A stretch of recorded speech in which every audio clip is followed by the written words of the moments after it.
so The Descendants. We're here to talk about The Descendants now. It's Jeremy and Sorb again.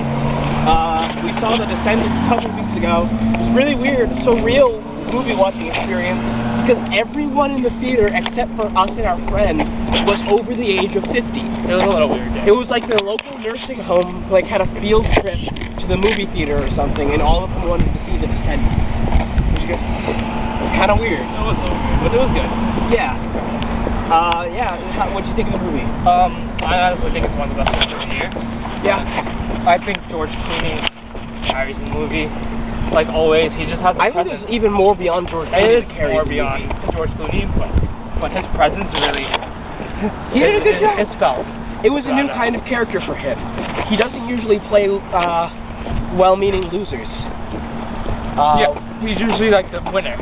Yeah, and even in this, he was kind of a winner, except he wasn't. Like, financially, yeah, he was a winner, but no, not in his personal life. His personal life just sucks. What I like about the movie is that the whole plot about the wife being on her deathbed and the husband finding out that she's been cheating on him could be handled in a very poor way, like a very melodramatic, annoying way, but it wasn't. Yeah, they handled it well. Pretty realistically, I thought. Pretty realistically. It could be handled with people crying all the time. It could be handled with poor execution of the scenes, but it wasn't. Yeah. It's a plot that's it really doesn't risky. spin either one of them in a completely negative light. It's a risky plot. It's like, it's not just like, the wife is evil for doing this to him. It also says, well, you know, you got a hand in it too, bro. While being a pretty depressing plot, it never really gets boring. That's true. The movie never was boring. Not really although one flaw for me was say some of the characterizations were not always either consistent or believable. I just think some characters weren't necessary. Did you need to have the girl's friend?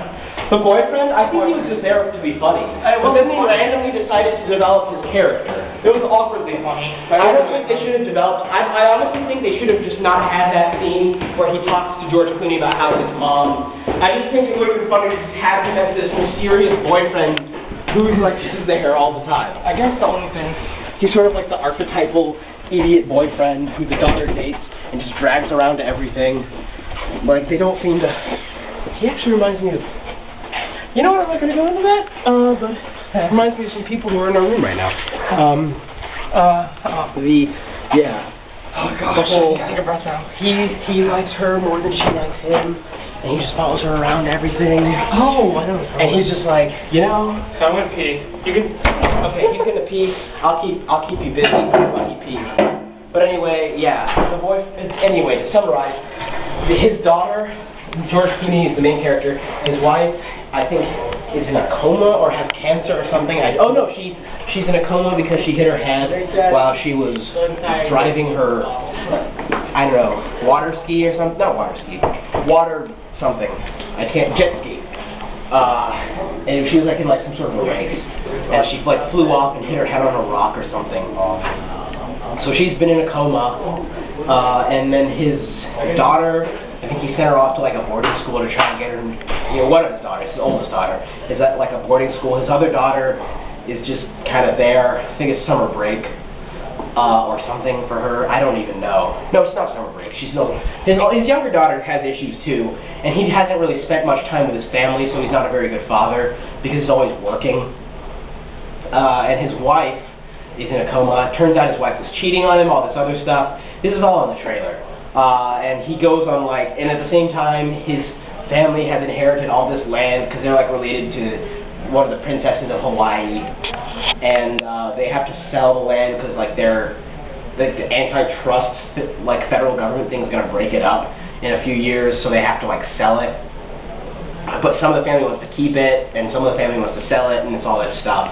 There's all this. It's a well-made movie, very funny in places, very sad. Although, what? I don't know. Oh, okay, that would have been awesome if you had actually had something to contribute. And another thing. While I was in the bathroom, I was thinking. Yeah, where you come out and you're like, but at what cost? Out of 5. Out of 5, I give it a 4. I feel honestly like Drive could have been. I feel like Drive could have been better than Descendants, but it wasn't. And Descendants is probably. I'd probably give Descendants a 4. What would you give it, Sorb? Out of 5? I gave it a 4. You like rum? Sorb. What would you give it out of 5? I would give it a 4. I'll give it a 4. I would give it a 4. Okay. All right. Well, thank you very much for watching. This is the end.